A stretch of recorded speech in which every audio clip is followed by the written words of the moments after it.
ওই যে ঘুমায় ঘুমায় বাবু ঘুমায়। ফাইনালি ক্যামেরা ঠিক করে রওনা করলাম। এই হলো ভোলা জেলার জাতীয় ঈদগাহ ময়দান। এখানে ঈদের নামাজ জামাত হয়। এই জায়গায় ভোলা জেলার যে ঈদের জামাত সেটা এখানে উপস্থিত হয়। ওই যে ঘুমায় ঘুমায় বাবু ঘুমায়।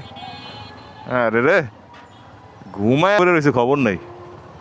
বাচ্চাটা দেখছো ঘুমায়। ঢাকা শহরে জ্যামে পড়ছি লাগে। জৈনপুরি খানকা ভোলা, তোফায়েল আহমেদের ফাতেমা খানম জামে মসজিদ।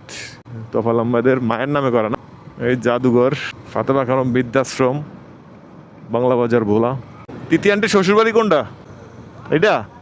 এই হলো তিতি আন্টির শ্বশুরবাড়ি, হাওলাদার বাড়ি। জায়গার নাম কি?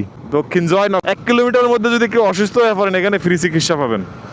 যত ধরনের ট্রিটমেন্ট আছে সম্পূর্ণ ওনারা হাজব্যান্ড ওয়াইফ দুজনই ডাক্তার। সো আপনারা কোনো টেনশন করবেন না। জাস্ট হাওলাদার বাড়ি, তিথি আন্টির শ্বশুর বাড়ির পরিচয় দিবেন, আর কিছু লাগবে না। That's it.